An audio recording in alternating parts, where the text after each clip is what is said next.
Okay, good morning, everyone. Welcome to the Seneca County Board of Commissioner meeting. Today is August 3rd, 2023, and we are in regular board session. It's 10 a.m., and we'll open the meeting with the Pledge of Allegiance. Pledge allegiance to the flag of the United States of America and to the republic for which it stands, one nation, under God, indivisible, with liberty and justice for all. Mr. Schaaf. Yep, please stop. Dear Lord, please help to give us wisdom and guidance here as we go to discuss issues facing our great county. Please help us to work together for the betterment of our citizens. Thank you for the weather and the good fair week we had last week. Thank you for the citizens we have in this community that were out and about and the good conversations that were had. Please help us to do the best we can and help guide us. Amen. Amen. Good. Thank you. Roll call. Commissioner Paradiso, Here. Commissioner Schuff, Here. Commissioner Frankert. Here. So at this time, we will accept a motion to approve the digital audio recording of the previous board session from Thursday, July 20th, 2023, and that was for our regular board meeting. So moved. Second? Okay, roll call. Commissioner Frankert, Yes. Commissioner Schuff, Yes. Commissioner Paradiso. Yes.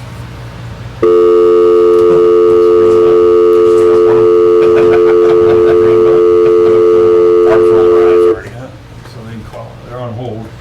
You got it. Wrong. Should be good enough. All right, so Sandusky County, Seneca County, we're in our board meeting and we're ready to open up the joint ditch hearing between Sandusky and Seneca County. And Barb Patterson, our county administrator, will take over from here. Thank you. I have a resolution for the maintenance assessments for collection in 2024 for the Seneca and Sandusky Joint County ditches maintained by the Seneca County Ditch Maintenance Program. These are for recommendations from the Seneca Soil and Water District for the joint board of Seneca and Sandusky County Commissioners that the following assessments be collected to fund maintenance work needed in 2024. I have properties for Coons, excuse me, my pronunciation, Scavuzzo at 0%, Peeler Joint at 16.44%, and Parmenter at 19.1%. Entertain a motion. So moved. Commissioner Schuff. Schwobo, I will second that. Okay, we have a first and a second. Any discussion? So Teresa, we'll take roll call from our end. First, Commissioner Frankert, Yes.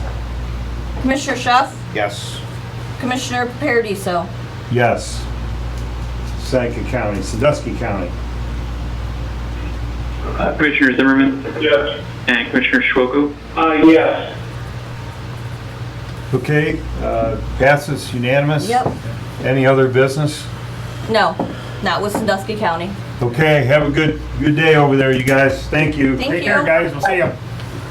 Thanks, Tony. See you Yep. guys. Okay. So when, are they calling in or are Yes, we calling them? Crawford County should be calling in as Okay, so well. we just have a couple minutes for our next joint ditch hearing. Then Sheriff, you'll be up. We have, you showing 10:04, Jimmy? Yep. Yeah, I Should be hate to called get- in a minute. Yeah, I hate to get into anything, so we'll just take a pause for the next hearing. Any housekeeping items we need or anything? Not that I We have. Good?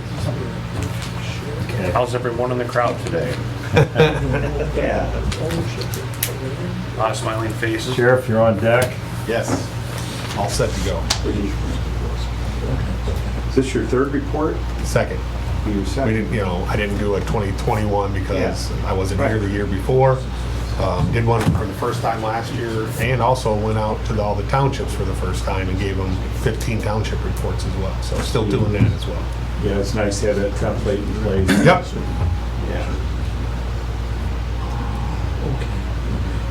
So if you want, I can start my report. Go Just ahead. kind of get it, to talk about Fair Week last week. Commissioner report, we'll have Commissioner Franker go first, fill the ditch. Rick Cullen, yep. Sure, you bet. thank you. So, starting off, Fair Week was last week. What a great week. I seen Fred had, Sheriff Stevens had a lot of his guys out there patrolling, keeping everybody safe. The kids did a fantastic job. We had, the first time ever had, there's, I think 5 or 6 of us electeds that were in a showmanship contest. So, kind of, some of us, a little bit of a old hat, but we did get out of our comfort zone a little bit, showing some livestock we've never shown before. So that was a great event. And then I see this week, and it's a good thing the fair didn't last another week, because there's 2 buildings that's on the ground already out Yeah. there. So they started demolition on the buildings out there. So looking forward to the new facilities that they're going to be putting up there on that. Tuesday, I was out with Michael Sugar.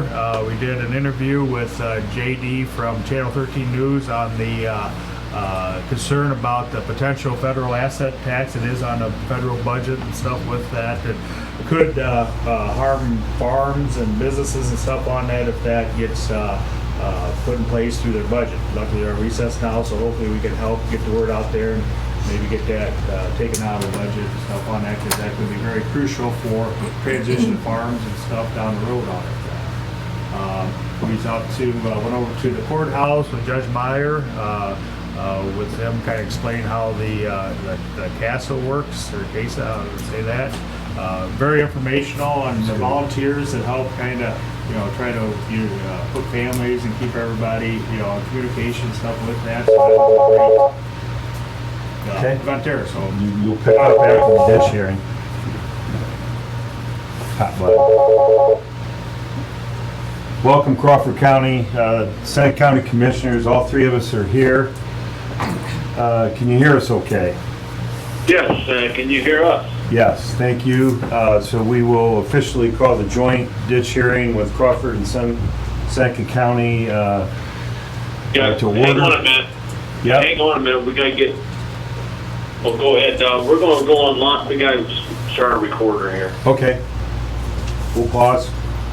Yes, file 1 is Thursday, August the 3rd, it's 10:06 a.m. We are on the phone with the Seneca County, all 3 Seneca County Commissioners. And with us, we have all 3 Crawford County Commissioners, along with our clerk, Annie Gosser. So now you can go ahead. All right, well, thank you. I'm going to turn everything over, this is Commissioner Purdy, so turn everything over to our County Administrator, Barb Patterson. Okay? I would like to enter into a resolution for maintenance assessments for collection in 2024 for the Seneca and Crawford Joint County ditches maintained by the Seneca County Ditch Maintenance Program. We have been recommended from the Seneca Soil and Water Conservation District to the joint boards of Seneca and Crawford County Commissioners that the following assessments be collected to fund maintenance work needed in 2024. I have Lester Utes at 83.83% and Ranson Zider at 36.43%. Present for motion. So move. Frankert, Second, Weisenauer, second. Thank you. We have first and a second. Any discussion? Crawford County. No, not here. Okay. You've done a good job. Thank you. Hearing none, Crawford County, would you like to have roll call first? Yes, Commissioner Weisenauer. Aye. Commissioner Smith. Aye. Commissioner Lay. Aye. Okay. For Seneca County, Commissioner Frankert, Yes.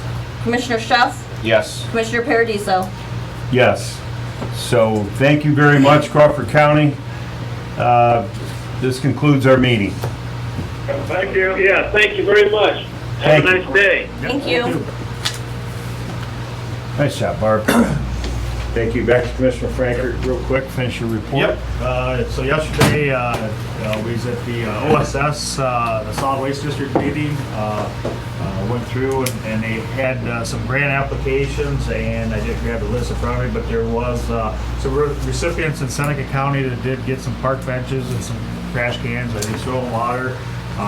Boomville, Big Springs. Big Spring Township, and I think there was well, Tiffin University. University got a nice grant. Recycled so- chairs, real nice. Yeah, so that was nice to have that. And then we had regional planning last night, just kind of went through the budget and worked with that for extensive amount of time on their meeting last night. And then don't forget, Tuesday is election day, so that's all I have. Are you working the polls this year? Not You this part of it? But you're always down there, right? Usually, yeah. Jimmy, you'll be there all day. That's correct. Mr. Yep, and we'll do the Frank live will be stream. there all day. Yep. Yep. Okay, Sheriff, floor is yours. Thanks for coming on for your annual report. Thank you. Ready? Go ahead and share screen. Yep. All right.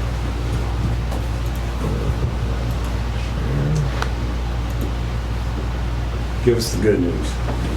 All right, well, first off, thank you for giving me the time to be as transparent and accountable as I maintained when I took office. This will be the second report, as we discussed. Gave one last year, 2022, after my first full year into office, and this is the second full year into office as well. Obviously, the sheriff's office is the biggest chunk of the budget for the county. We're the largest office, 24/7, 365 operation. So just want to maintain that we are mandated by the Ohio Revised Code to do 3 areas of operation of responsibility as defined by the ORC. And that's, the first one is the enforcement of all the laws in the 552 geographical square miles that we have in Seneca County. The second one is the civil process services. That's anything from your subpoenas, the stuff that the common police court has us served, indictments, warrants and such. And the last one, and a big one, is the jail. So this report encompasses all of that. It's 45 pages. We're not going to go through all 45 pages today. I have a 30-minute time limit. And so this Mountain Dew fueled report will be quick.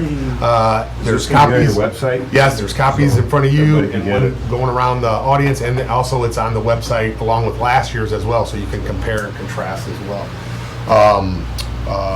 All the township, we won't go over the townships. I'm going out individually to the townships and stuff. So the first thing is the message. You know, it's something every year that I will be writing. It encapsulates all the stuff that we did last year. Not all the stuff, but some of the highlights that I like and projects that we did to help show some of the improvements that we've done. So you can read that as well. Next thing is basically about your sheriff, me. It's just my stats. It's what makes me qualified to be the sheriff and stuff. So when you have time, if you want to look through that, you can see all my qualifications and stuff. Second is our command staff and our administrative staff. So these are the people that are behind the scenes that keep the office running day to day. Our mission, vision, and core values are on here, just like last year. Very proud of this. When I came into office, there was no mission or vision or core values statements. We couldn't find any. So we had a committee of all representatives of all the employees, from the cooks to the maintenance to correction officers, dispatchers, supervisors, the enforcement division, all had a say, and they are the ones that came up with this stuff. So I'm very happy and proud of that. And we have it posted throughout the sheriff's office as well. The next thing is our organizational chart. Every organization should have that. It helps to define that span of control, who's responsible for what, so the buck stops there. And I'm, being an elected official, at the top of the organizational chart is the citizens of Seneca County. This is a running list of all the past sheriffs of Seneca County, down to myself, which is present right now. But what's interesting I saw on the agenda is after I speak is the bicentennial update by them. Fun fact, the sheriff's office was established in Seneca County in 1824. So next year is our 200th anniversary as well. So we're excited about that as well, to be involved in that. When we were out there last, I liked seeing your wall of all the past sheriffs going back through time, and that was Yeah, we got pictures all the way back to, let me see, where is he at? I believe it's the 1895 one. So there's pictures of all the previous sheriffs, and before that is just a list of what you got right here, but there are the older pictures all the way up to the current and stuff like that. So I think it's important where we came from and stuff. Just a little fun facts on about the sheriff and how it originated. It was the first county office in the United States. Also, Ohio was not incorporated as a state until 1803, but there was a sheriff of the territory of Ohio in 1788. So the BSSA, the Buckeye State Sheriff's Association, proudly displays on all the vehicles and stuff that probably serving since 1788, even though we haven't been a state since 1803. So that's a fun fact right there. The other fun fact on this, it's not on this sheet, but we're the only state out of 50 states that all counties, all 88 counties, wear the same uniform and have the same markings on the car. So it doesn't matter which county you go to, you're going to see the same stuff. We're the only state that does that. So we break down into the division, so the reports are broken down. The administrative division is going to incorporate that civil process stuff that we're talking about. So it involves everything from human resources to maintenance to personal administration, the employee benefits, all the background investigation, the hiring and stuff like that. It's responsible for the financial functions, budgeting, inventory, grants, research, funding, all the accounts payable. It's evidence room is in the administrative division. Records management is in there. All our sheriff sales and the civil processes, the CPOs, the indictments, and all that stuff. And then there's some stats there on how much that they do. So the deputies are responsible for not only the enforcement of stuff, but then we have to serve papers and all the ones that were received and served, the warrants that are served. Typically, there's only one person assigned to all this stuff, but you can see the volume, the amount of work that they do, such as the expungements and the public records requests. Just under 2,400 of the public records requests that are out there, and we only have 2 dispatchers and myself that manage all that. The evidence room processing, where one person's in charge of that as well. We still do the we still do the CCW program. It's not as robust as it was before with the law that went into effect, but there are still a lot of people that want to renew and get their license, so that it is basically sanctioned by the state that they went through some type of training if there would be some liability action later down the road. The web check is something that we offer for fingerprinting out at the sheriff's office, so you don't have to go out of county to get a records check for the FBI or anything. The regular ones can be done, the state ones locally, but to get a criminal background check, you have to go through a sheriff's office, and we weren't providing that, so we are now. The sex offender registration also falls under the administration, and so we had 16 new ones added to the list, but little known fact is that we do go out and the deputies do check on make sure they say where they're supposed to be living and where they're working at and stuff. So there was 445 of those checks done last year as well. Prisoner transports falls under that, the corrections, but also under administrative as well. And that's everything from going to Grafton or Marysville to take prisoners to and from, and to the courthouse multiple times a day. And then obviously the other part of the civil process is all the sheriff sales and the auctions and the paperwork that's involved in that as well. The corrections division, so a lot of information involved in this screen here. One of the things that is new this year than last year is the kitchen information. I think that's stunning. It's very, very stunning. We get pass all the inspections and do everything in there, but the volume, 3 meals a day required by law, and the 182,000+ meals a year, over almost 600 a month that is being done. So 5 ladies work in the kitchen, and they do a tremendous job. Matter of fact, they were just recognized this year. You'll see it next year in the award section for the quality of work that they do, and this range, sleet or shine. They come into work at basically 3 or 4 in the morning, and they don't leave till 7 or 8. It's staggered, but they're there to make sure that the meals are provided and stuff. There's some administrative stats there as well. I can't make it a little bigger. I know it's a little hard to see on the screen there or whatever, but in your viewing pleasure, you can see those as well. Part of the other thing is that we've revamped our medical department. That's in the left-hand box down there, and the paragraph that's there. So One of the things that I think that we were a little bit lacking of is having enough people in there to take care of the issues. You know, you see some of the stats there. You know, they're required to have medical. The federal that we do also is required to have that as well, and we provide that service now. We have some new technology. You know, we're able to do some things on site that we don't have to take them to the ER to do and stuff. You know, EKGs to check the heart monitoring when they say they have heart issues or whatever.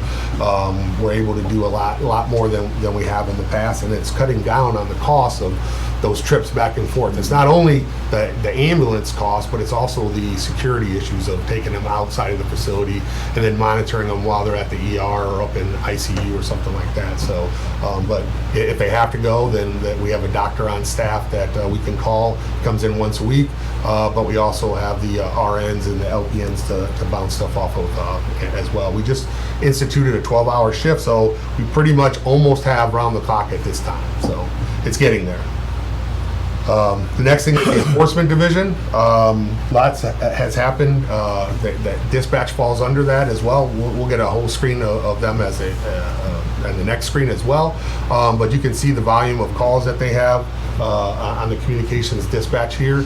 And it went under a remodel from 2021 to 2022, and you can see the different screens there. So they had some 35 plus year old technology. The commissioners worked with me to provide them with the current, what you see on the screen right there. We have a really nice NASA type communication center now. It's something to behold when you go in there. 3 75-inch screens that put up all the data for them, but also the 2 different workstations that they work out of. So they had the old button pushing and lights. It looked like the command center would land the lunar module. That's what it looked like. Wires everywhere and everything. So this is all new technology, and they love it. So everything's working well for them. But you can see the volume of calls that they get on the 911 side by quarter, but total was 8,017 last year. The non-emergency phone calls still come in. 30 plus thousand of the non-emergency, and that's everything from asking stuff about, you know, is my loved one in the jail? When do they get out? They get transferred to the jail, but they still have to answer the calls and stuff. Dispatch answers all those. All the calls. We do have a menu tree system. A lot of people don't wait to hear that, and they just call dispatch and stuff like that. So, yeah, and that's also anybody calling about, you know, the call that they were just on or something like that. So it's been consistent over the almost 3 years that I've been there. That's about normal for the volume of calls. And as the data, you know, we get more data, we'll be able to see what the averages are in that. And you'll see that on my 10-year screen that's coming up as well. So the Detective Bureau is staffed. We have one for the road that handles all the major crimes that come in for the road. We also worked with JFS, Job and Family Services, last year. There's a statewide grant that provides funding for a deputy to work over at JFS and help with welfare fraud, child support cases, stuff like that. So we have a deputy detective that's over there. We also have one detective that works the metric drug task force as well throughout the whole county and stuff to try to keep our numbers down as well. They also work some of the sex offender cases and stuff, so those stats are in there as well. And their detective cases are listed there for you, the ones that are still pending and the ones that were closed and any of the ones that are open. So you have a kind of a review of the cases that they worked last year. And then there's some higher profile cases that were included here, you know, just to show you some of the highlights from last year of felonious assault. Not good highlights, but, you know, felonious assault, weapons under disability that was sentenced to prison last year. Assisted Greene County Sheriff's Office when they had an attempted aggravated murder that we found was hiding out here in Seneca County in a trailer. We did an investigation and arrest on indictment for a felony child endangering. That case is still pending. And then we have a 10-count indictment, which was a very long investigative, exhaustive case on a suspect that had 6 counts of first-degree rape, 3 counts of felony fourth-degree disseminating matter harmful to juveniles, and 1 count of third-degree felony gross sexual imposition. And that case is pending as we speak. And then for those that don't understand the tiers of the sex offenders and just want some education on it, I included that as well, just like last year. That explains who has to report, what the tiers are, and how they can how they get themselves on that. How many total are in Seneca County? We have I think I said up here in that one report up here for sexual offenders. Sorry. I can get you that number. It's in here somewhere, but it's really small print on my screen. Did I pass it? Yeah. Right there. I'm sorry. Go back. Go back one. Here? One. There you go. Yeah. Well, those are just There you go, right that's there. the new ones that came on last year, and that's the checks that we did. That's not the total number that we have in Seneca County, but I'll get you that. I'm sorry. It's somewhere in the report. I know that for sure. So the Enforcement Division, again, is responsible for that law enforcement activities throughout the 552 square miles of Seneca County. We have 17 road deputies that handle all this stuff. So the total amount of calls for service is right there at the top of that chart there, 17,361 broken down through the quarters there on the calls for service that they handled. Not all of them require, multi-page report or whatever. So of those cases, the reports that were written were 4,292. And those could be a simple couple-page report, but it could be that 30, 40-page report that we just talked about in those felonious rape charges and stuff like that. Vacation and security checks, either on our app, the website, or you can call into our dispatch. That's a little-known service that we provide free of charge when we have the opportunities in between the calls for service. If you call up or fill out that app or that form and let us know the time frame that you're gone on vacation, out of the state or whatever, then we would check on your residence for you, make sure your windows aren't broken, make sure that there aren't obvious signs of a break-in or something like that. And so the deputies will do that multiple times throughout the shifts, multiple times throughout the time that you're gone. And that form includes everything from who's going to be parked in your driveway, what lights you're going to have on, and everything, so that they see something out of the ordinary, then they can call who you list as the call, or yourself on your cell phone, and say, is this normal? And then we can respond to it instead of you getting back and finding out, hey, my house has been broken into for I don't know how long. So we do provide that as well. I also listed some of our traffic enforcement down there, our written citations, our verbal warnings and stuff. As you can see, it's like a 2-to-1 ratios. We're out there educating. We're not out there just to write tickets and stuff, so it's like a 2-to-1 ratio on that. And I think that's more towards the education that we need to lean towards, unless it's an obvious violation. We handle a lot more traffic crashes since I've come into office, which helps out the troopers do their stuff on making sure that our roads are safe and keep our crash numbers, our fatal numbers down and our serious injury numbers down. So we handled almost 1,000 of those, 941 last year, which is up from the previous year as well. We responded to both residential and business alarms, so there's your numbers right there. And public services. I added this year. So those are those non-criminal calls for service that people just call up and they need help with. It might be a property dispute. It might be whatever civil type matter. It goes under this header, and we handled 877 of those, where we'll go out, kind of help cool the temperature down if they're arguing between neighbors or if it's a business or something like that. Yeah, there's no crime there. And rather than hanging up on them from dispatch or a deputy telling them there's nothing we can do, we will try to go out there and give you some type of resolution. And basically by listening and saying, well, you need to call the engineer's office, or you need to call the commissioners, or you need to call your township trustee or whatever, rather than just saying, we can't help you. And nobody wants to do that when they're in the middle of a frustrating argument or something like that. They hear when they call law enforcement that, we can't help you, and then you hang up on them and stuff. So we've done a lot in that area as well. So our total arrests that we had to do last year was 636. I'll get into that when we talk about our use of force stuff. And those are broken down into felonies, misdemeanors, ordinance violations, and unclassified misdemeanor violations right there. We served almost 700 warrants throughout the county. We had a little over 200 animal complaints, where we either take the initial complaints, or if it's nothing major, or we pass it on to the dog warden to do follow-up investigations if need be.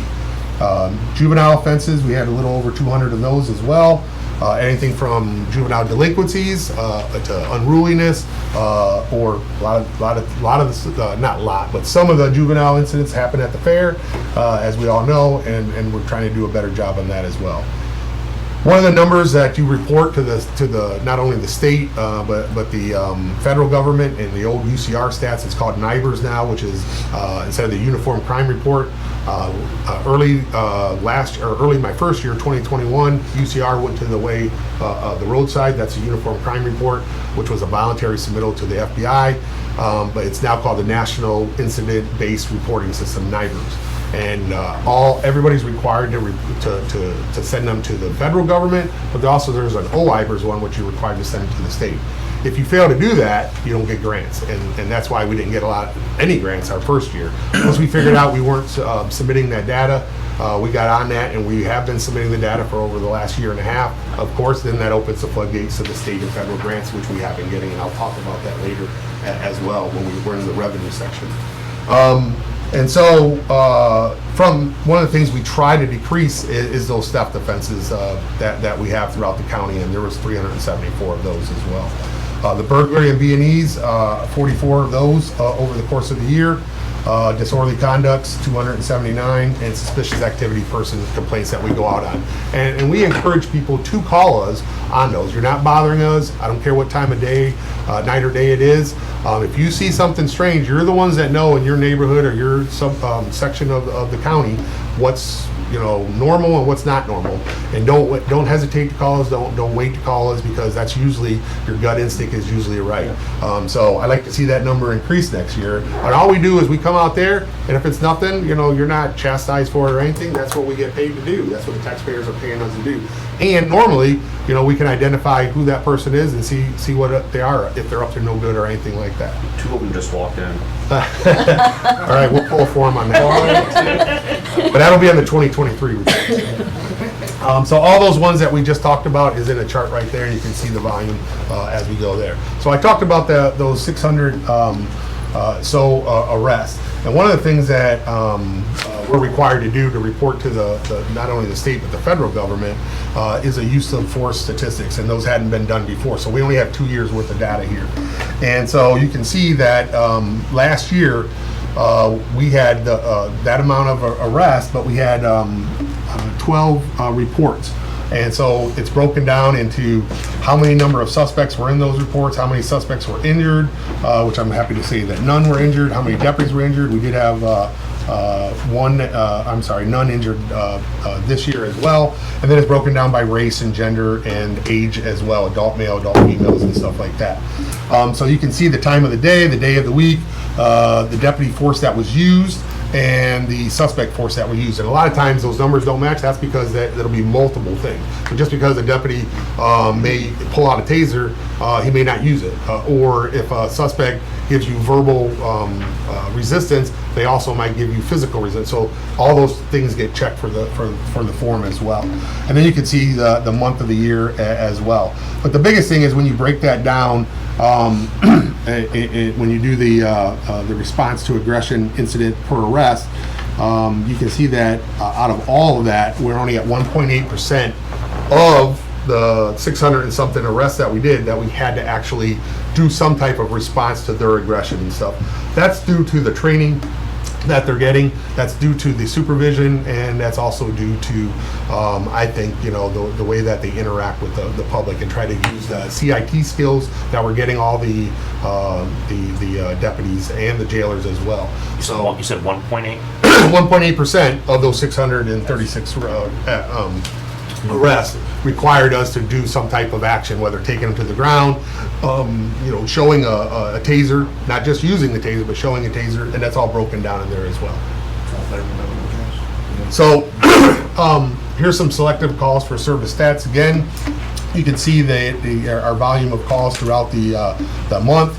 the months there, by day of the week, by the monthly calls for service, calls by quarter. Obviously, in the wintertime, you get a little bit, slower.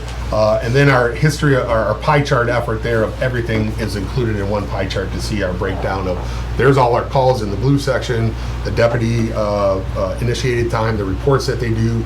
The orange thing is the slivers, the light blue sliver is our traffic and traffic enforcement is the purple, and the crashes are the light blue and stuff.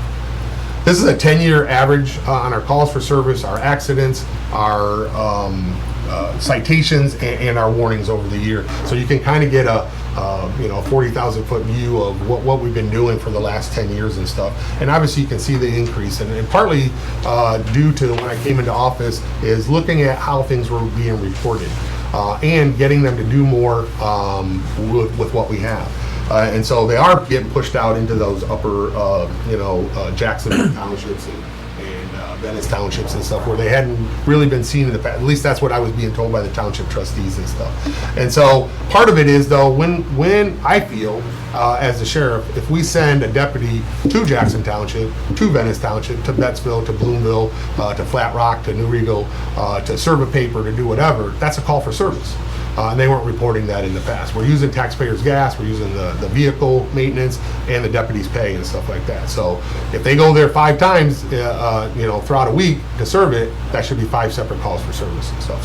So that's part of the increase or whatever. I do feel that next year, once we get 3 years worth of data, definitely after you get 4 years worth of data, you'll see it even out. I feel that I can make a judgment call that we'll be somewhere between that first year average and that second year numbers that you see there. So probably around 15,000 calls for service once we start averaging it out and stuff like that. Same with the accidents. They were only handling kind of like the deer stuff or anything that the troopers couldn't handle.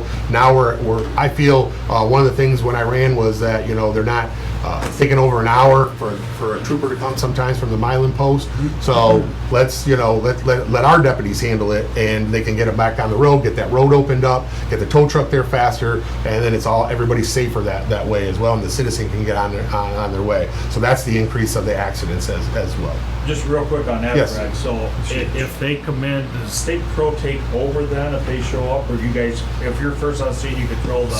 So one of the things I worked out with Lieutenant Huffman, their responsibility, and a lot of people don't know this, they are a state patrol, so they don't do domestics, they don't do all that stuff. So they only handle the road traffic citations, seatbelt stuff like that, speed, and accidents and stuff. However, if they beat us to the scene, it's their scene. We don't take it over for them.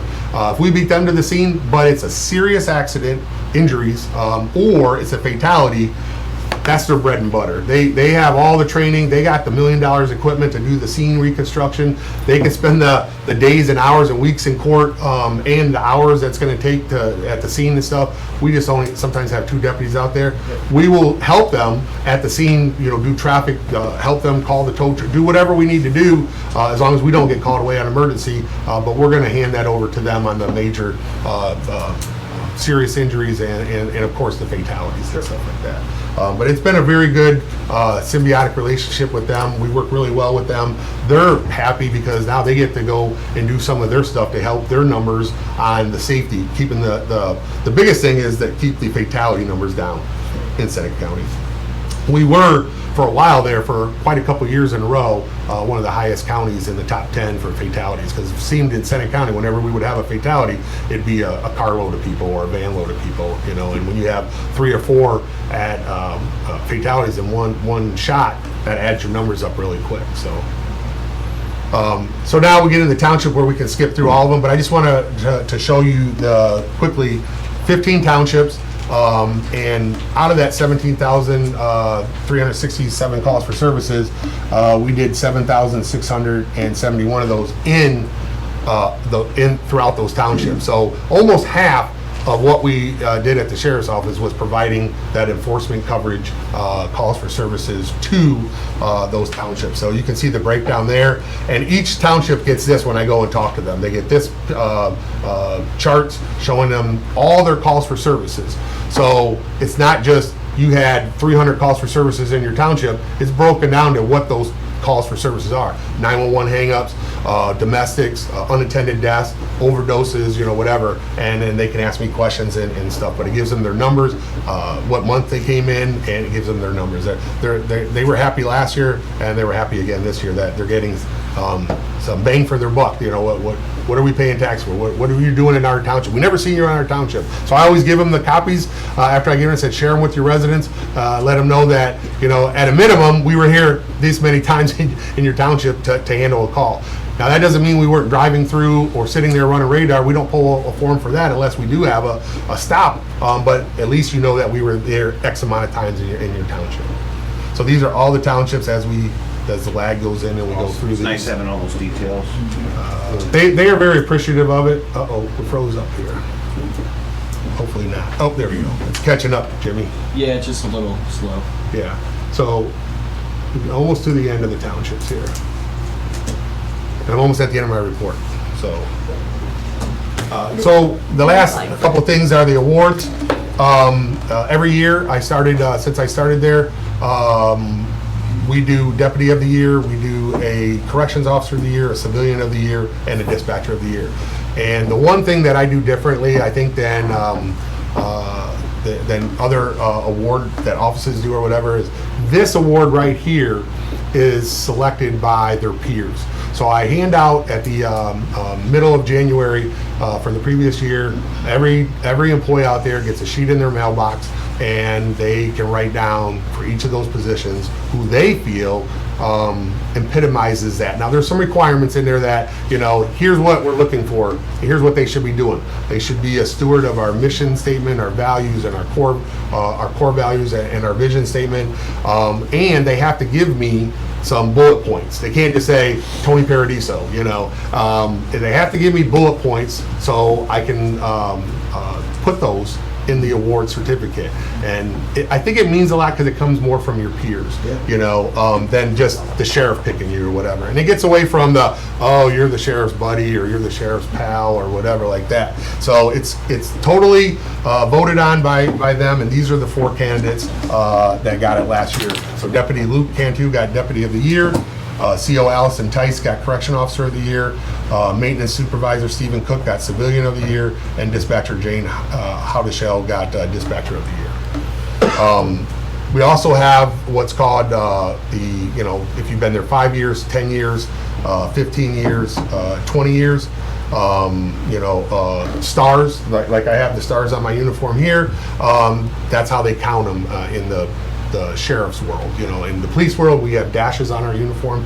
In the sheriff's world, every 5 years you get a gold star and stuff. So these are the employees that met those 5, 10, 15, 20 year requirements. And then for the deputies that drive a vehicle and the transport deputies that drive a vehicle for their job, they also can get an award through the Buckeye State Sheriff's Association for 5 years in a row of no accidents that are attributable to them. Obviously, if they get hit or hit a deer, that doesn't count. But 5 years, so we had 3 of those. None in the 10-year one that met that requirement, or we don't have anybody that 10 years, 15 years, and then we don't have anybody at the 20 and 25 year. We had some life-saving awards that we issued out. Deputy Troy Callahan and 4 of the COs received life-saving awards last year. We had a office citation award bar that was handed out to Troy Callahan and Deputy Troy Callahan and Deputy Walter Keegan, and that was for the West Lodi deputy involved shooting incident.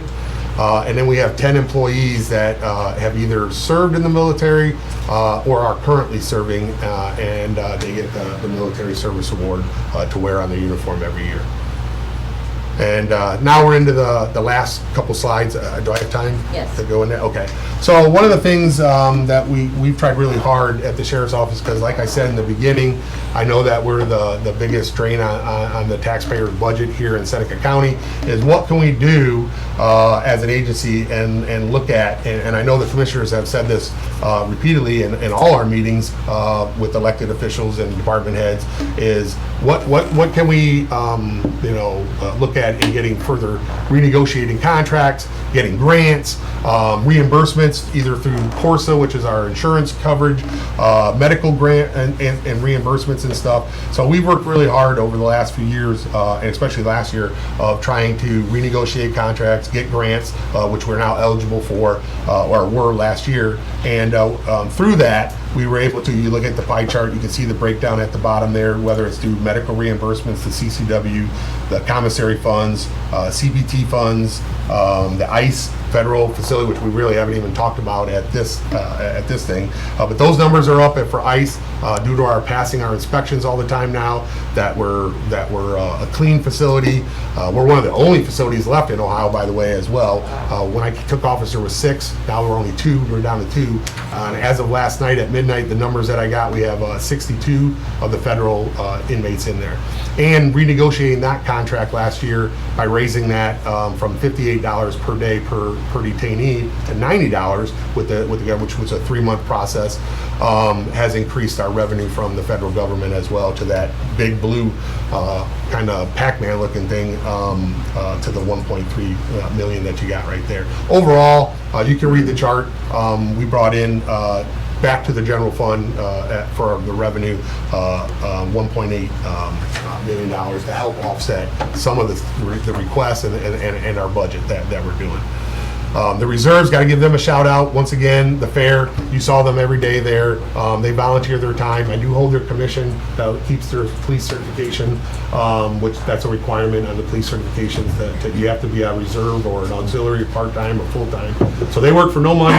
They were out there every day just like I was, split it into 2 shifts, and they do other stuff throughout the year as well. They help at parades, they help at festivals. They'll be at the Easy Rider concert that we got in Bloomville coming up again. So big shout out to Denny Wilkinson, who's the reserve coordinator on that, the retired deputy, and the rest of the deputies, reserve deputies. We have a little over 20 that are helping out.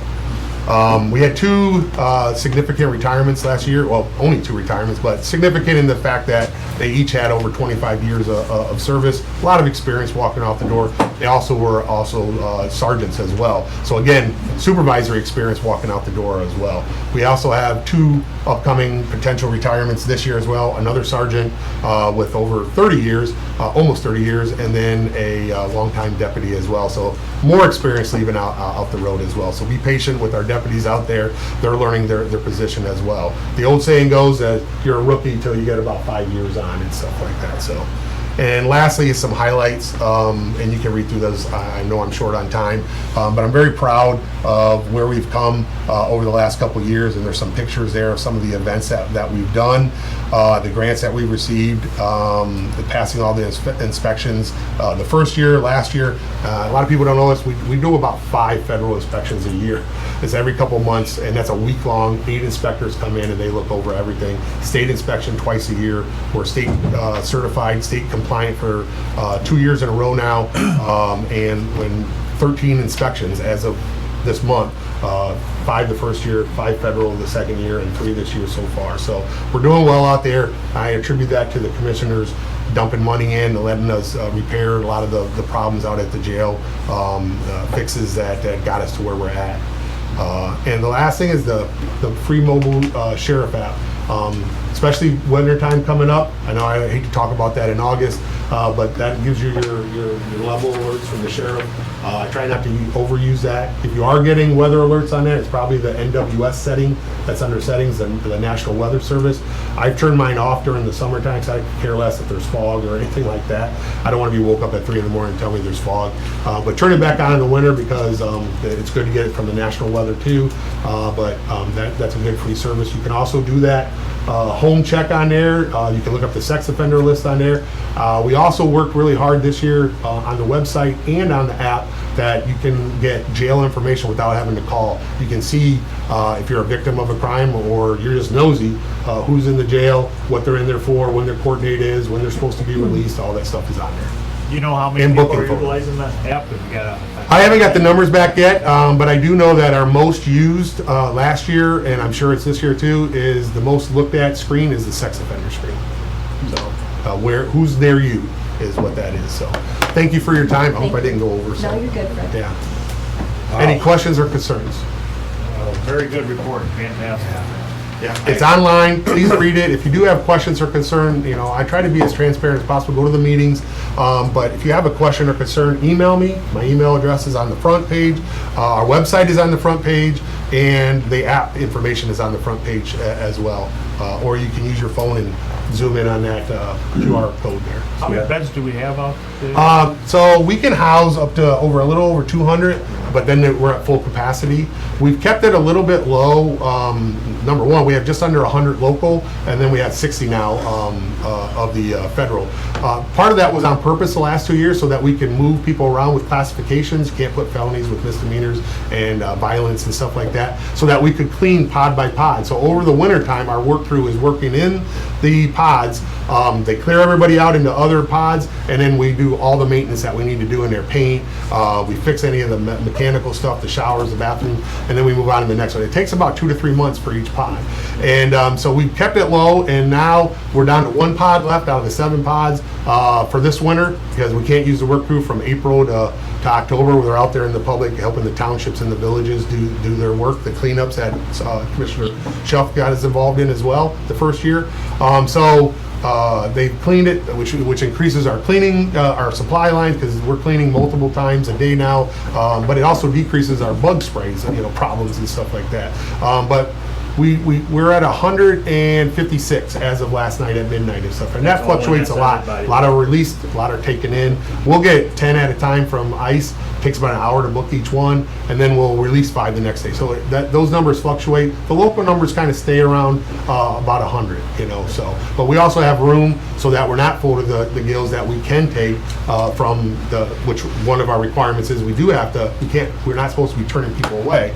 If the cities come or the villages say, hey, I got an arrest. Oh, we're full, we can't take them. So we have to keep that in mind as well. As far as capacity goes in Northwest Ohio, we're what, second or third as far? I mean, we're right behind Lucas County or.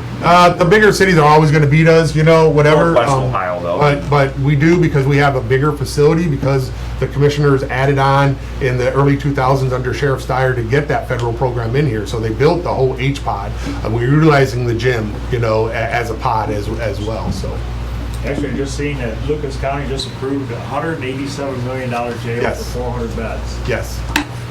They've had their original facility for a long time. Cuyahoga County, one of the reasons we're we're one of the 2 federal facilities in Ohio is Geauga County was the other one. They only have 4 detainees in there. So they're way down. So we're getting a lot of theirs as well. And the reason is that they're housing for Cuyahoga County, who's building a new jail. And they're getting money hand over foot from the city and the county, and they don't have to go through all the federal inspections. So they're happy to do that for the next couple of years while they build that facility.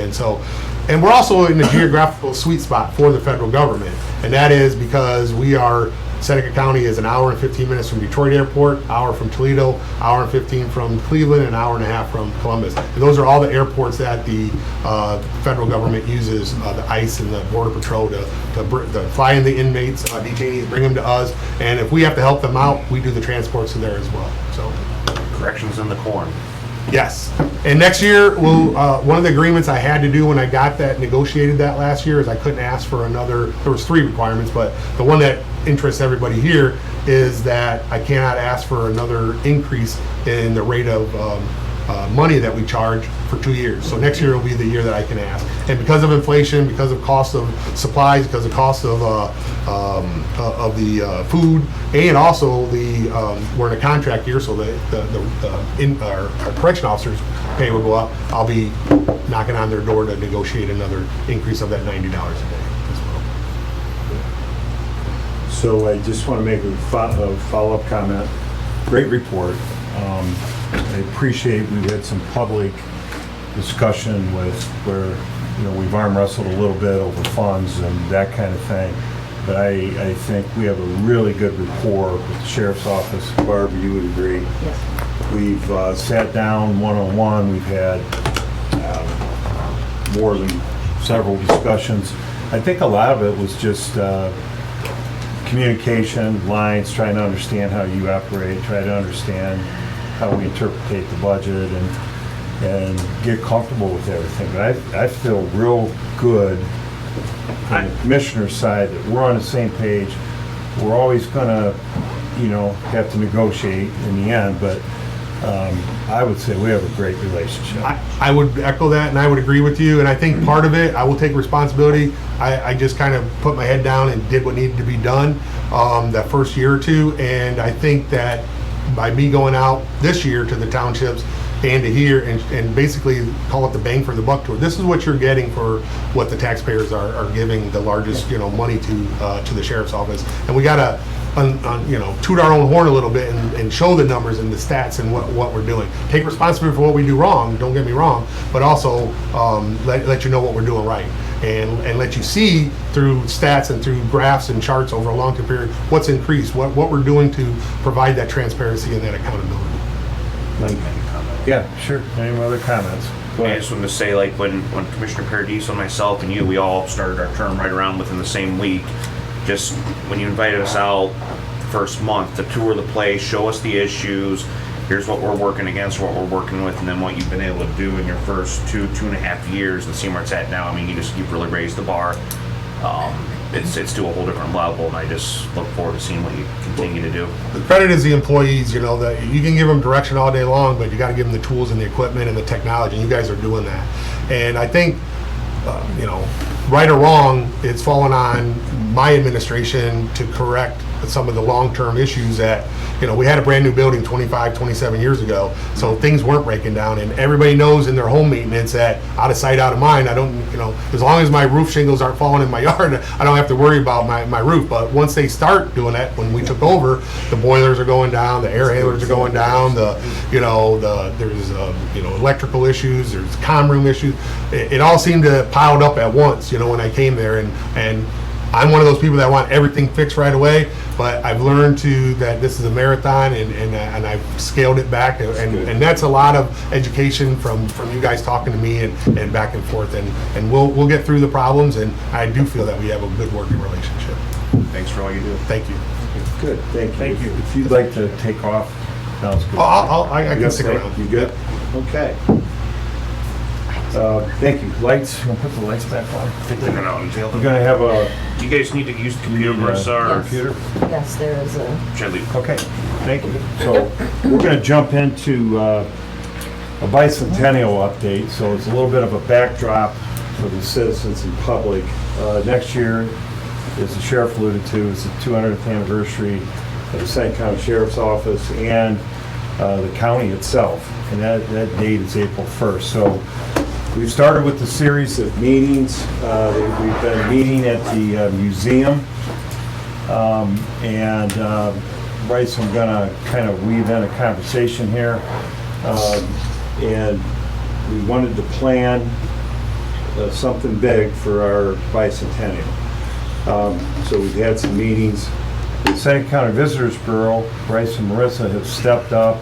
They ran the Tiffin Bicentennial. Their job is to promote tourism, et cetera, in the county. We have the Eclipse in April. We have the anniversary. So they've stepped up and said, and they run the Heritage Parade, we will help you market all of this throughout next year. So they're on the committee. They're actually a big part of what we're going to do. Jimmy goes to meetings. We've involved a lot of people, commissioners, Dr. Zen, and some volunteers are here. So this next little segment of our meeting will be kind of bringing that all together. We're starting, it's August now, and we're starting to bring this together and get some structure and some financial discussion and who's going to do what. So that's kind of what we're going to do. So who would like to go first? Marissa, would you like to go first, and then Dr. Zen, or you're up? You're both on the agenda. So Okay. We'll just both go up Okay. together. Okay, yeah, so I'm going to talk a little bit about the budget portion, and then I'll let Dr. Zen allude to some of the plans that the Bicentennial Committee has been planning. But very excitedly, we did come to a decision on what the logo would be. So it being the 200th year, we really wanted to represent all that Seneca County has accomplished and then also look forward to the future. So I'm not sure if you can switch it over. I'm working on it. No, you're totally good. There we go. So, this, go ahead. Yep. So this is the official bicentennial logo for Seneca County. So some fun parts to pick out about it. So we went with the hourglass. So Teresa and I actually went through old newspaper articles and ads from different businesses for the, I'm gonna really butcher this, the sesquicentennial? Sesquicentennial. Yep, that one. Yep.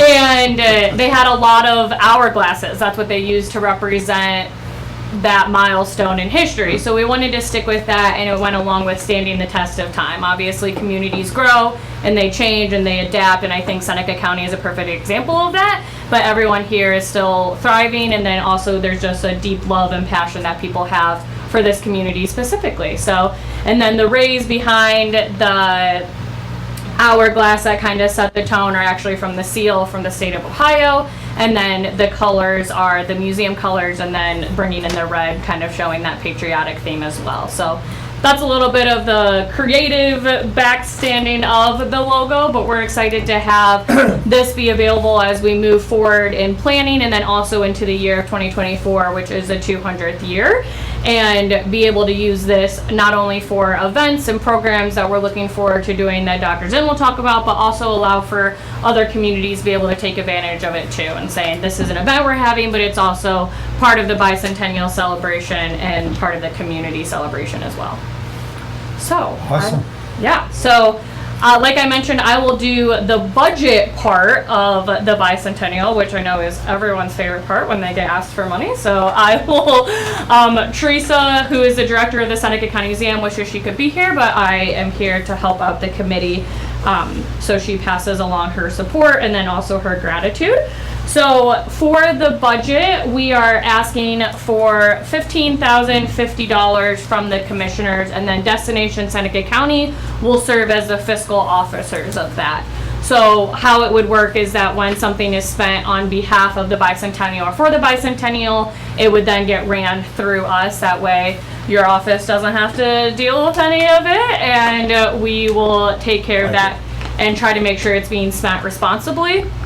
Obviously, with this lump sum of money, and I have a breakdown of everything, but really the money that comes in is from the community, and we want to make the year of 2024 and the bicentennial for the community and really help them look forward to different events or celebrations that may be happening, but also install even more sense of pride of where Seneca County has come from and all the exciting things that are to come as well. So that is what our focus is, and our responsibility, we feel, is to create a sense of community for everyone and to make it inclusive and to make it fun, and using those funds for those reasons. So these are very arbitrary numbers. As you mentioned, we sat on the Tiffin Bicentennial Committee as well with a great group of people, and when the budget was first created, it was just, I think this might cost this much, or we might cost this. So, but everything did come in below budget, which was great.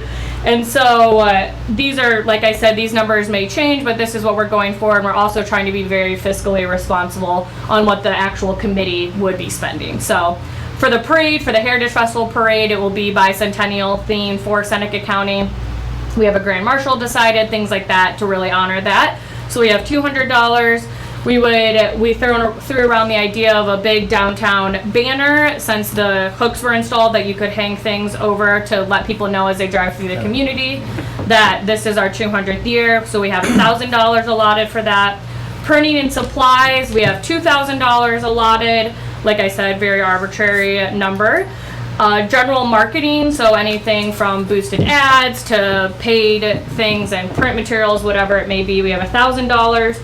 The kickoff event, which will take place in April, $400 allocated towards that. The driving tour, which Dr. Zinn will speak about, $250.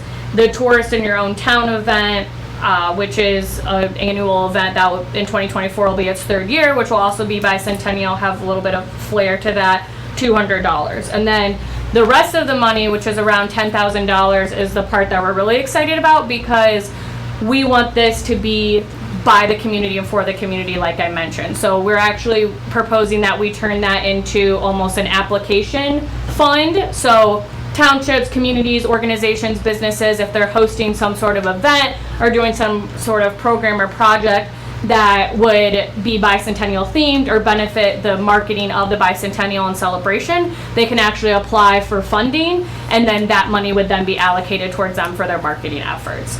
So very similar to Destination Seneca County has the GAP application. I like the idea Like of spreading some of that Republic money to the villages and Yep, townships. so that way it's on, that way instead of saying, okay, we're gonna give this much to these people and us being the decision makers, they have that autonomy to then apply and use it how they see fit. So we do that with the GAP application of people who do events that promote tourism. This would be to promote the bicentennial. So the application would be online, they fill it out, it's reviewed by the committee and approved, and then the funds would be allocated. So that is our way of spreading the love to everyone, and then also getting involvement and participation from all facets of the community. So that is the proposed budget. Okay. And I will hand it over to Dr. Zinn. I'll start with saying, actually, I think we're probably going to generate some additional funds. To what degree, I don't know yet, but some additional funds from other sources that might very well add to that budget. When she was talking about the spreading the money to some townships, communities, or other entities,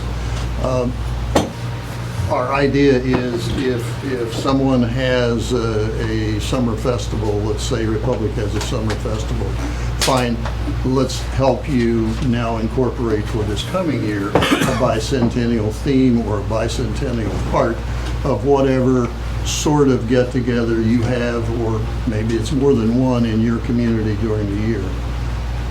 If you didn't get that out, I'll fill that out a little bit.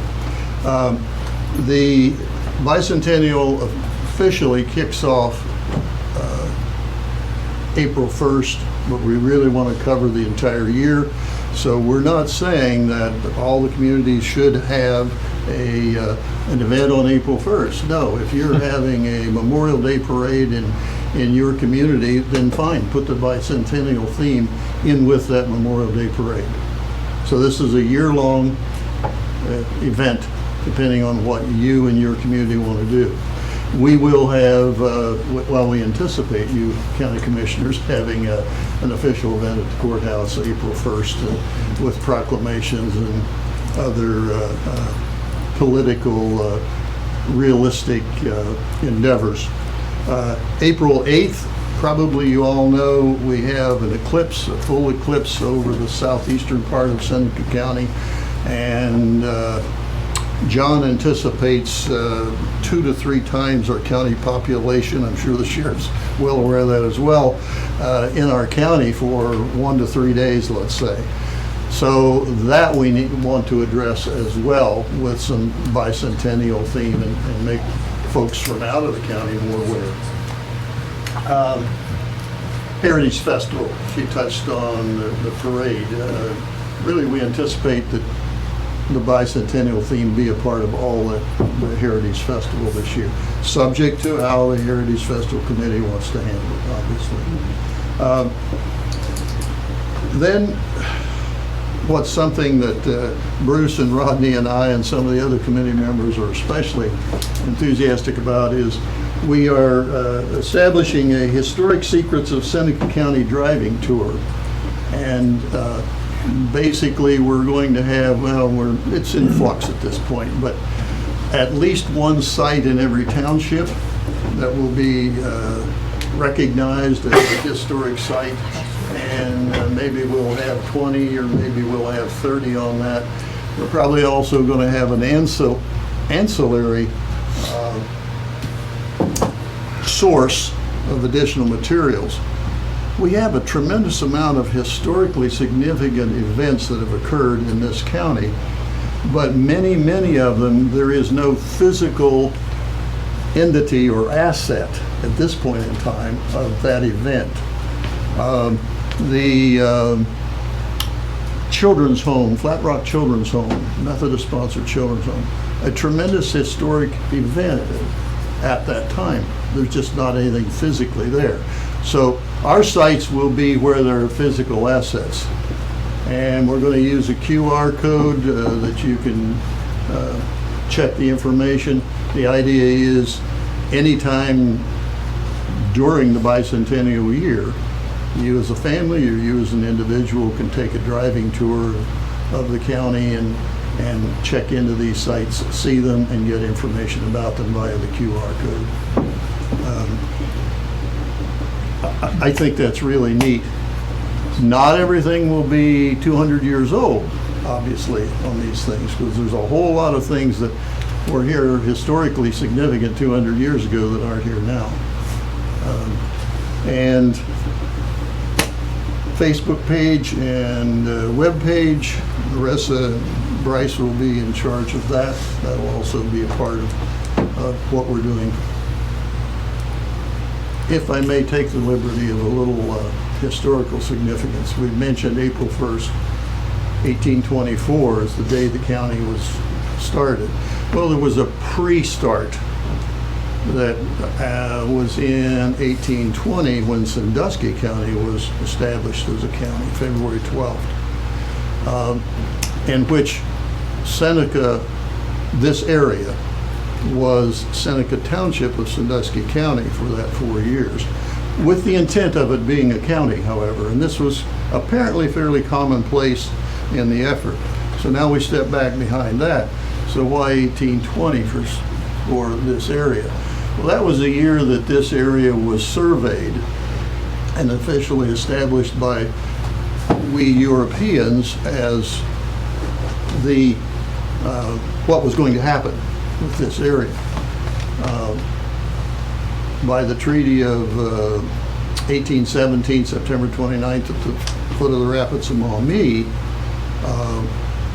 roughly it's 20-odd% of Ohio, all the northwest portion, became property of the state of Ohio and the United States. Before that, it was still recognized by, again, we Europeans as Native American lands.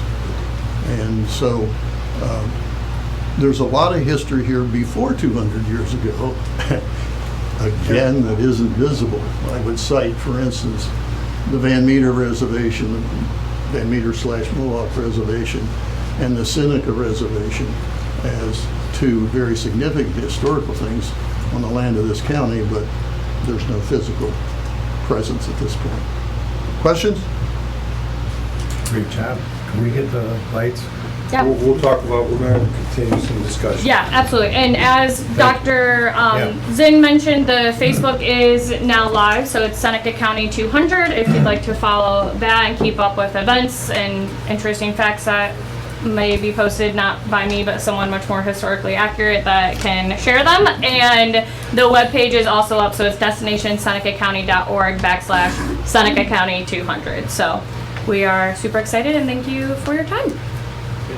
Thank you. I think they should be commended for arranging the eclipse to be right at the. That's awesome.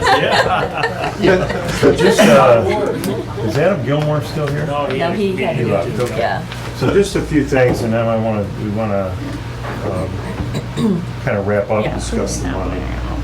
Jimmy Flint, Jimmy, you're representing us. You're going to all the meetings and helping promote it. And so I guess this comment is thanks for agreeing to continue to support it. We'll be there with you. But you are now at the point, I guess this is Roy, the Ford there and Distance Seneca County. I think you're to the point now where you're kind of save the date. You want to get some handouts, some information. You want to launch the website, the Facebook page. We want to begin building momentum for this next year. And I think as we travel around, and you're going to travel around, and Adam's going to travel around, when you go to Bloomville or to Attica or the Republic, and they have a summer festival, we now say, we start educating and building that all in. So that's kind of neat. I know you're working on that. We did some research on the financial piece that you're asking for. Okay, so the commissioners are not allowed to spend taxpayer dollars on celebrations, okay? That's the general rule. However, we asked the prosecutor to do some research, and there is a section of the code, this is for public comment, the Ohio Revised Code, that allows the Board of Commissioners to appropriate from the general fund up to $20,000 for the bicentennial or any other 50-year anniversaries. So we're allowed to this time, and then we're good for 50 more years. Okay? So that's why nobody knew about it, because unless we were around 150th year, and I don't know if they appropriated money or not, but that would have been when they were allowed to do that. So we can appropriate up to $20,000 for this event by law. The other thing is, we was pleased that you announced, I know Barbara, there was a concern of Barb, and we're not allowed to write the checks or anything. So were we to appropriate money, it would go to you. The museum wouldn't handle it, which is kind of part of the county.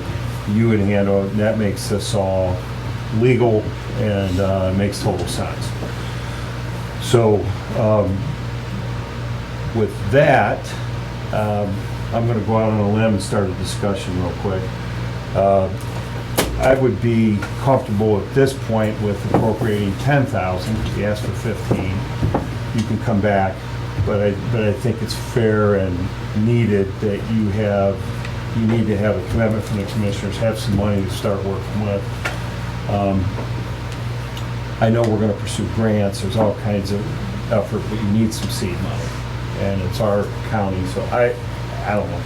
I think it's a good jump. That's a good jump. That's a good jumping off point. Good start. Yeah, you Do the motion. well, I mean, you okay with it? Do the motion. And I'll make a motion. Yeah, there you go. This is I'll easier than I second the thought. motion. I'll Now we make can the discuss it, motion. right? I'll there you do go. the motion if we somebody needs it. Yes. Yeah, well, we need a second to discuss I it. did, I You seconded, seconded yep, it? yep, you I'm bet. sorry, I didn't hear that. Yeah. I don't have my hearing aid yet, but in a few more meetings, I'll be wearing hearing aids, just so everybody knows. And then I won't have any excuse. All right, we have a first and a second to appropriate $10,000. Any discussion? Commish? Nope, I think, Good. yeah, we're good. We to good? Start to see, yeah. Okay, Barb, roll call. Commissioner Frankert, Yes. Commissioner Schuff, Yes. Commissioner Paradiso. Yes. So we'll start out with that. We just ask you to come in and give us a report, give us an update. That'll help the rest of you out. Yes. Yes, sir. We thank you for the conservative $10,000. I'm sure you're proud of being conservative, as you should be. We appreciate that support. We actually have generated some things that we have bills on hand, so thank you for getting to that. And I would anticipate that we also will be conservative, but we appreciate that we can come back to you. Yeah. And I'll also comment, we also met with the Tiffin Community Foundation, and they were very willing as well that if villages and communities do need additional funding that the committee could not provide to them through that application process, that they have available funding that people can go through and apply for as well. So it's really great to see all these different organizations getting on board to support the effort as a whole. I think we're good. Jimmy, you want to add anything? I'm going to call on you just because you've No, I been think all that's the great. meetings. Yep, I think we needed to get that done today. We got some bills that we need to get paid, and yeah, I think we're good. I would say be on the lookout. We'll do a press push with the logo and some of the information from today. We appreciate everybody's effort getting us to this point. If I may, I'd like to say thank you. This is our coming out to the public, our efforts. We Nice have, job on the logo. we have been meeting monthly or more than monthly for a few months. And we anticipate by January 1 being ready to drop it and go. Great. Okay, so we are back to commissioner reports. Did you conclude your report? Commissioner Shaw. Yeah, thank you. Thank you. You guys are free to head out. Thanks for coming. I'm really so sorry about that. Thank you. Yeah, you're good. You're not leaving because Commissioner Schuff's talking, are you? We gotta go to Kansas. We got a meeting with the front nine. So. I'm the chair of a meeting that starts. Thanks for coming, guys. Thank you, guys. Okay, sorry, back to you. Yeah, thank you. So last week was Fair Week. All three commissioners were out there for the opening ceremonies. Thanks to Tony there for his remarks and stuff. So it was a hot one last week, but big thank you to the fair board and all the hard work they do to make that a successful fair. There's a lot of things that happen behind the scenes. I think Commissioner Frankert serves on that board, so please relay that from the commissioner's office. Tomorrow we have an opioid task force meeting. That'll be tomorrow at noon. I'll be attending that. Also, Stephanie Hicks has her swearing in ceremony up in Judge Schuff's office at 2 o'clock, so I plan on being there. Commissioner Frankert and I attended a regional planning meeting yesterday. That was at 5 o'clock, but went there, got some updates from Charlene and the board. Got some things coming down the pipeline that we're working on here. They got some committee assignments that they're gonna be looking for some help on, but I'll keep the commissioners abreast of that as we get more information. We also had a meeting with Judge Meyer this week up in the juvenile court.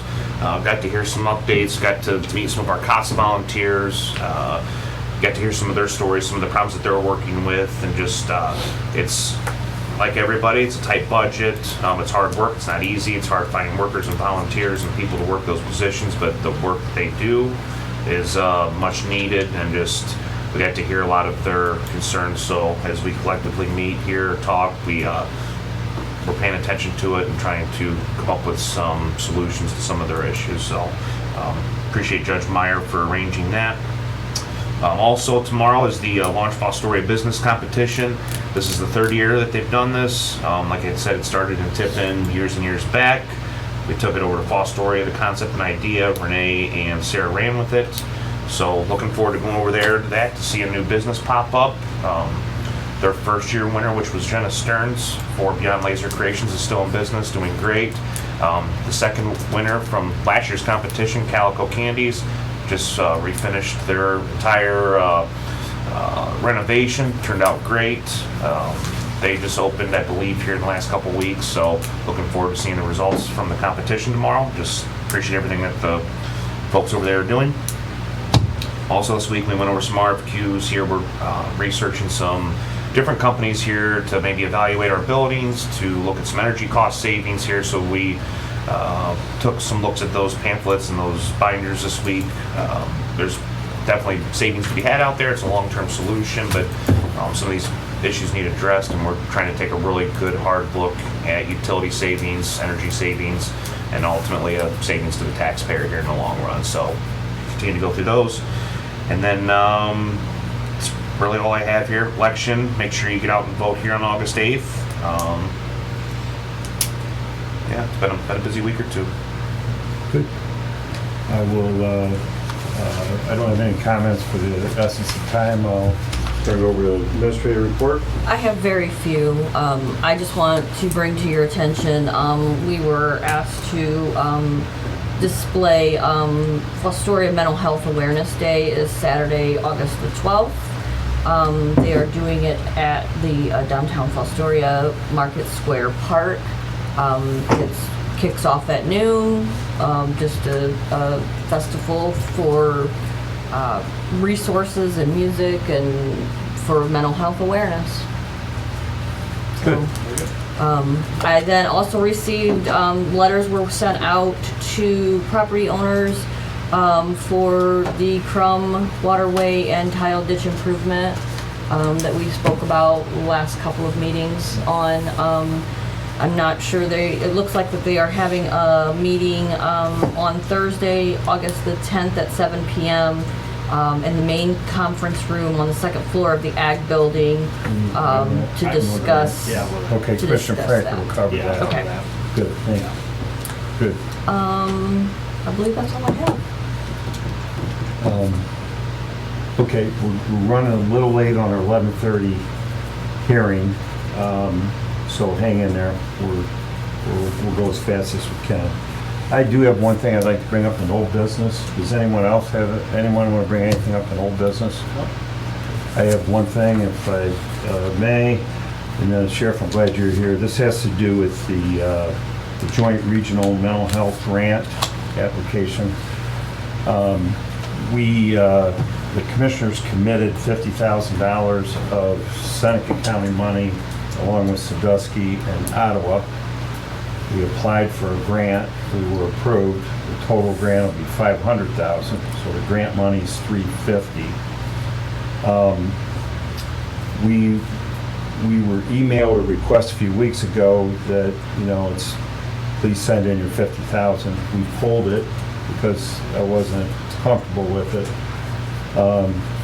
We've looked at it, I ran it by Barb. Jimmy, thank you. We spent a lot of time on it, and what we were reading caused us to pull. I mean, we had good, but here they had sent the wrong application to us. We were reading the wrong thing, and after we got the one that was submitted and we read everything else, I'm comfortable with proceeding with that grant. So, Sheriff, we won't know till we get through the process whether it's a go or not a go for Seneca County, or if there's anything that comes out of this for Seneca County. But I think already some things have come out just in our meetings and discussions.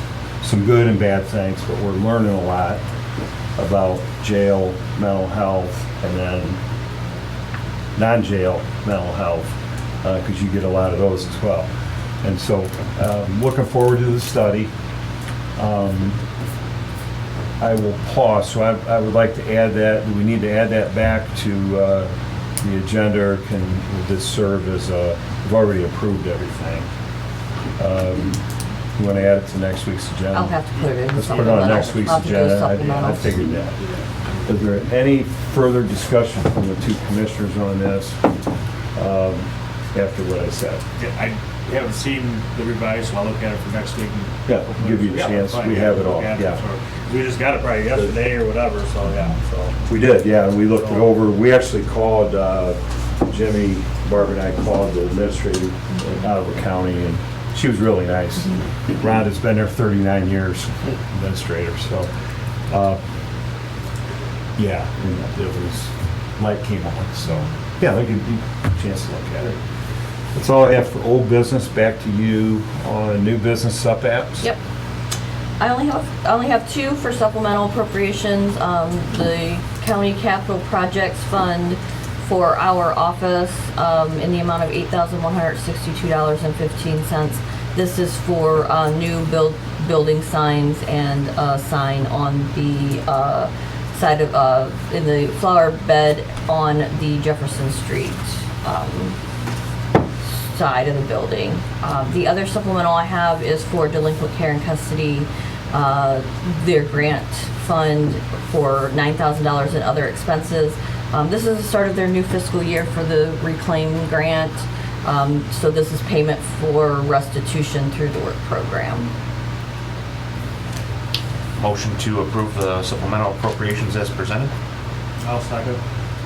Okay, discussion, roll call. Commissioner Franker? Yes. Commissioner Schuff? Yes. Commissioner Paradiso? Yes. And I'll run through these resolutions. The first one I have is a resolution approving the modification of the Seneca County Auditor's payroll policy retroactively to August 1st of 2023. So moved. Second, Commissioner Franker. Okay, discussion, so I have a question. I could give you a little bit of insight of what they're asking You read for. my mind, because I don't, yeah. Julie has put together a policy, payroll policy, just kind of letting departments know when things are due in the office so that they can be processed before payroll is processed, or new hires or things like that. The biggest changes to this are that all county employees are paid via direct deposit to a financial institution as defined by the Ohio Revised Code 5725.01. She apparently has been having issues with people trying to deposit their paychecks into like Venmo or something like that, not a actual financial institution. So she just wants to put it into policy that it has to be a bank or a credit union, something like that. And the other is that for employees separating from service, The final severance pay, which is their vacation, sick payout, comp time, any of those things that they would be paid out will be processed the pay period following the pay period in which the last day worked or compensated was documented. The purpose of the change is to properly account for their accruals. So basically what they're saying is if your last paycheck is, for instance, we get paid tomorrow, is tomorrow, and you have a vacation payout because you get paid out for your vacation when you sever employment, the next pay period you would be paid for your accruals. It's easier to account for that time to make sure that, because when you're trying to figure, okay, this person worked this many hours, but did they, until payroll is processed, you don't really know if they worked their complete shifts or partial or whatever. You did payroll It's for a 5 moving, years. it's a moving target. So it just makes things a lot easier because it's processed, it's done. That's the change. Those are the changes. Makes sense. Roll call. Commissioner Franker, Yes. Commissioner Schuff, Yes. Commissioner Paradiso. Yes. Good explanation.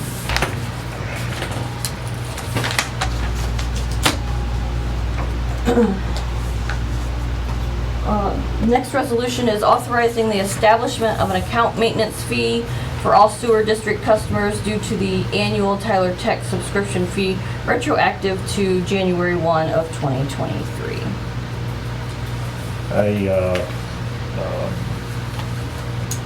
Did we talk about this last week? A couple weeks ago?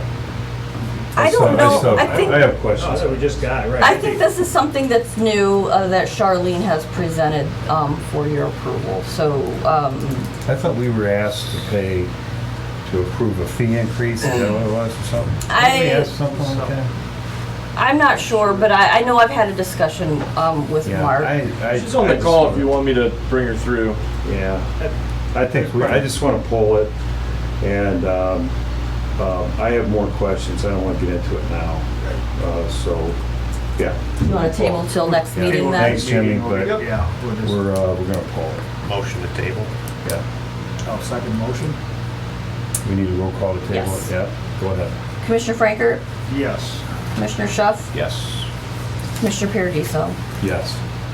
Let's talk about this. No, let's don't forget about it. Yep. Okay.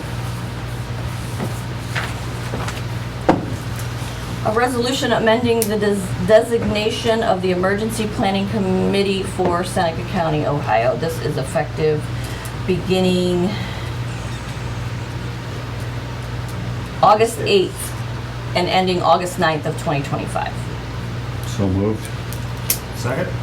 Okay, discussion. John, you want to say anything? You good? No, this is that every 2 years we establish the membership of the Did LEPC. that last meeting and you just asked some commissioners to ratify it? Yep, you ratify it and I send it off to Good. CERC this afternoon when I get a copy of it. Okay. Roll call. Commissioner Franker, Yes. Commissioner Schuff, Yes. Commissioner Paradiso. Yes. Next resolution authorizing Kathy Oliver, Director of the Seneca County Department of Job and Family Services, to act as the Seneca County Commissioner's designee for approving inter-county adjustments for allocated funds effective July 1st, 2023 through June 30th, 2024. So move. Second. Okay, roll call. Commissioner Franker, Yes. Commissioner Schuff, Yes. Commissioner Paradiso. Yes.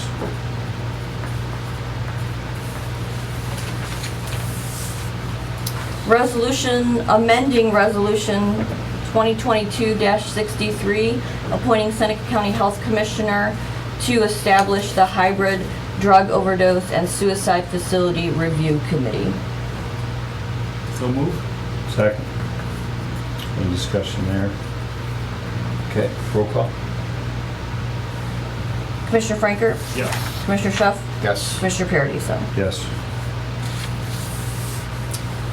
Resolution consenting to the transfer of ownership from Mr. and Mrs. Bradley Newman to Mr. Andrew Newman of Tiffin Air Incorporated. Motion for passage. Second. Little discussion. Doing a great job out there, the Newman family. This is the, I guess what every dad would dream of, passing the business on to the son that's been there since birth. He was mowing when he was 8, I think. So I think it's a great transition, and congratulations to the Newman family for working out a nice transition plan with the airport operation. Roll call. Commissioner Schuff, Yes. Commissioner Franker, Yes. Commissioner Paradiso. Yes. Resolution to increase the compensation established for special counsel in Seneca County, in the Seneca County Commissioners Resolution 2023-24. Just real quick, the compensation on that original resolution was $100,000. We are asking for an increase of $50,000 for the remainder of the calendar year. So move. Second? Okay. We got it. Roll call. Commissioner Franker, Yes. Commissioner Schuff, Yes. Commissioner Paradiso. Yes.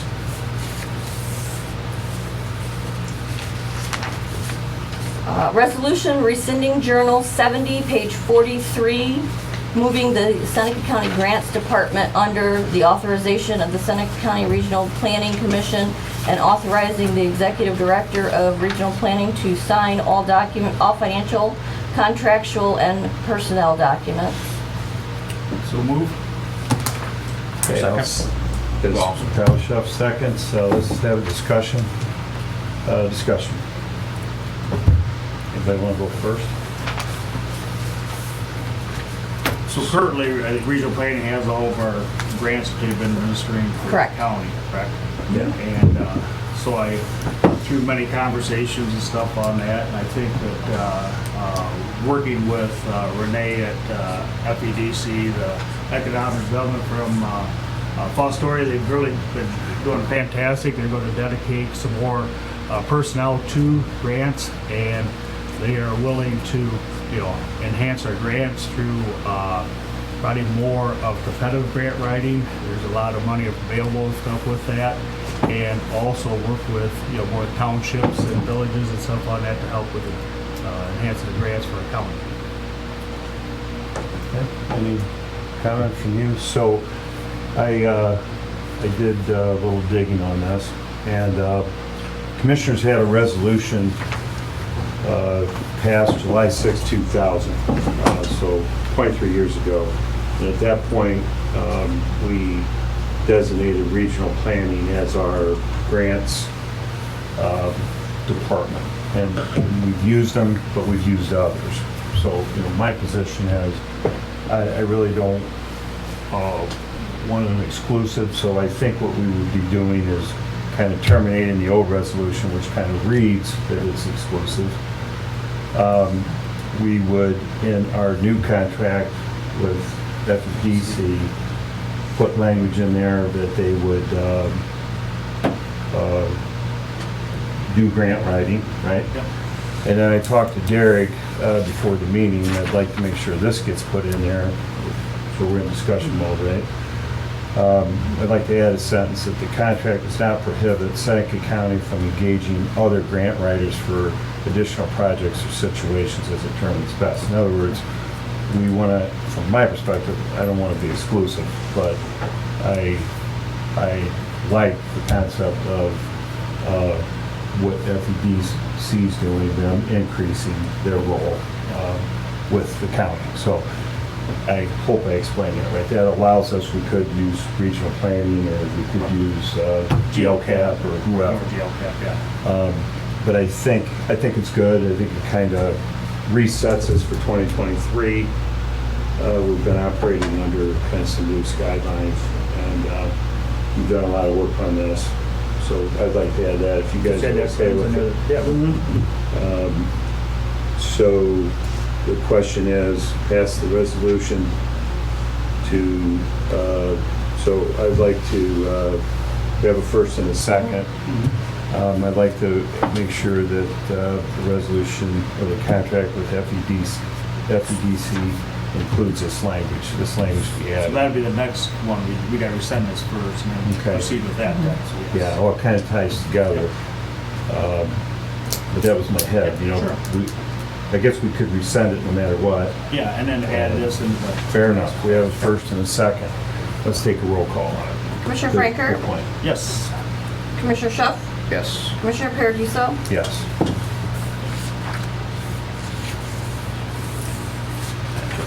We have the discussion out of the way then. Yeah.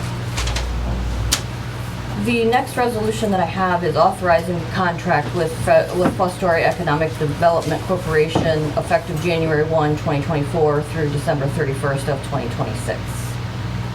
So move. Second. Discussion, just for the record, insert the language that Derek sent over. We're all good with that. We have a first and a second. Roll call. Commissioner Franker, Yes. Commissioner Schuff, Yes. Commissioner Paradiso. Yes. We're almost finished. Last resolution I have is amending 2022-237, approval for projects and amounts from the 2022 Seneca County Facade Program. Yeah, just to make a comment on that one. So we had a meeting yesterday with the county auditor. She had a few things that she wanted to see cleaned up on that, so it was just some, Housekeeping. yeah, just some minor things, just, yeah, so she's good. We had the prosecutor look it over, he's good, so just some house cleaning. Okay. Make a motion to approve this. Second? All right, roll call, discussion. No discussion, we're good. Roll No call. discussion. Yep. Commissioner Franker, Yes. Commissioner Schuff, Yes. Commissioner Paradiso. Yes. Okay, so we're going to open up the floor. Sorry we're running a little bit late. Brent, thanks all of you that are here for the 11:30 hearing. That will happen as soon as we adjourn. We had a few extra things today. We're going to open the floor up to public comment live and online, Jimmy. Then we will go into executive session, which is at the end of, after all that, to discuss personnel. We don't anticipate any actions at all, so we'll come back out and then we'll adjourn the meeting. So that way you don't have to wait around. You're welcome to, but there won't be any action when we come out.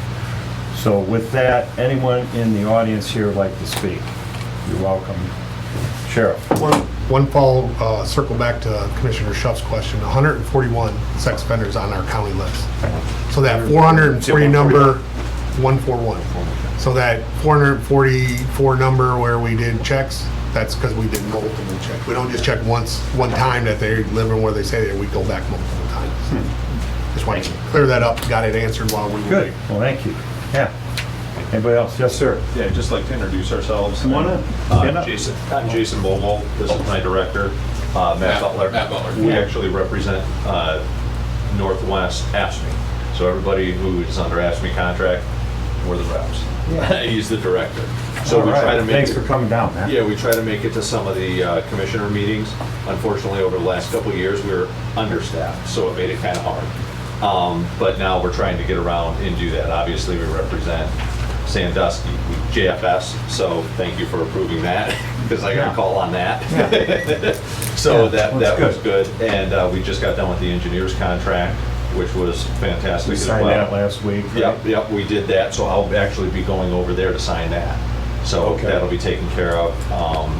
And we have Tiffin, and you were at Tiffin yesterday. So we're being pretty active. What I wanted to actually, I don't know your formality here. Obviously, I deal with the Lucas County Commissioners and some other commissioners.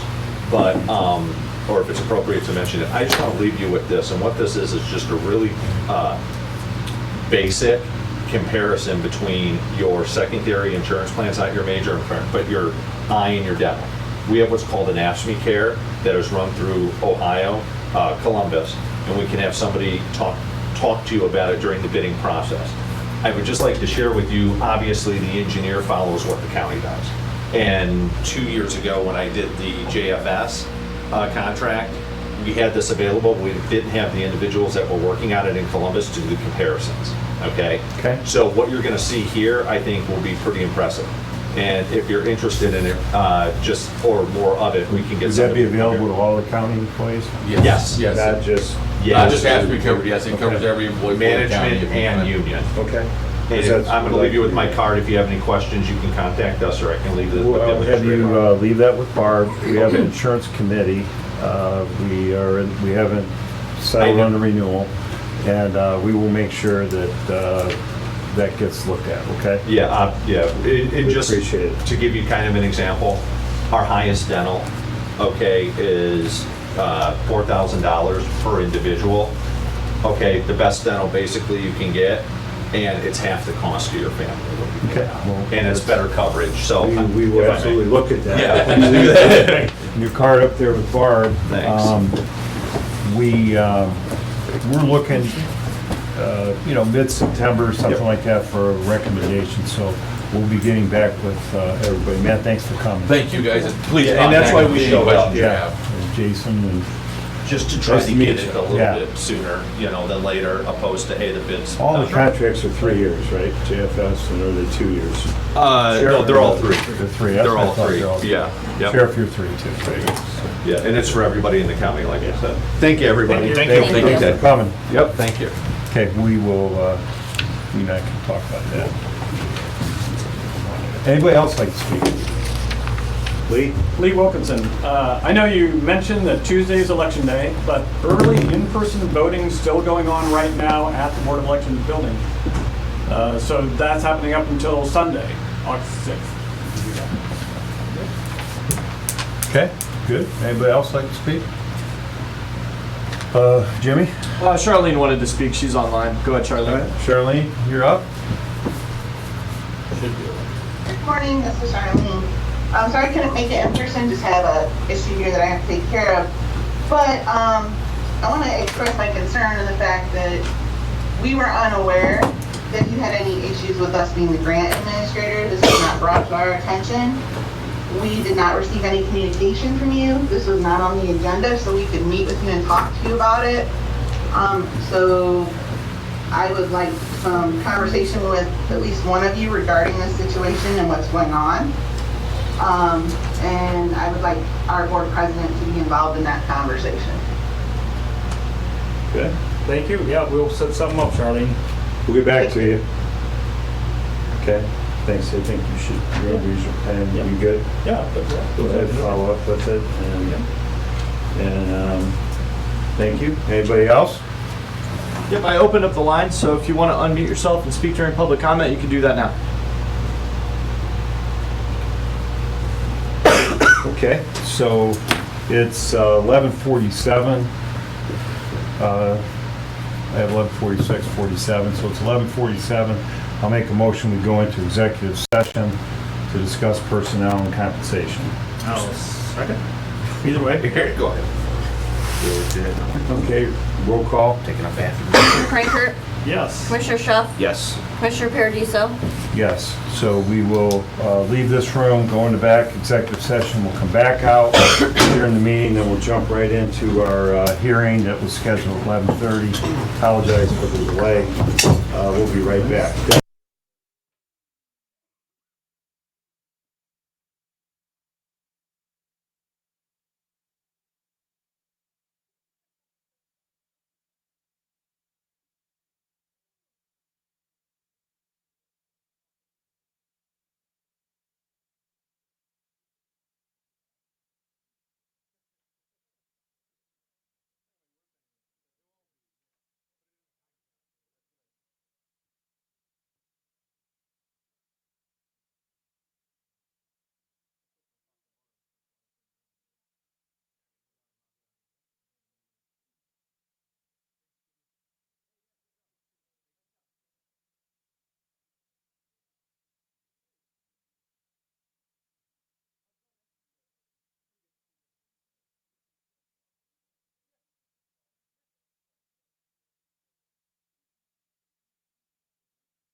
Okay, we're back from executive session. It is, my clock shows 10:27 PM. and, 12:27, what did I say? 10. I almost made it to the end. We're out of executive session, it's 12:27. So I'd like to make a motion that we come out of executive session. Second. Okay, roll call. Commissioner Frankert, Yes. Commissioner Chef, Yes. Commissioner Paradiso. Yes. Now I can adjourn the meeting, so meeting's adjourned. Thank you.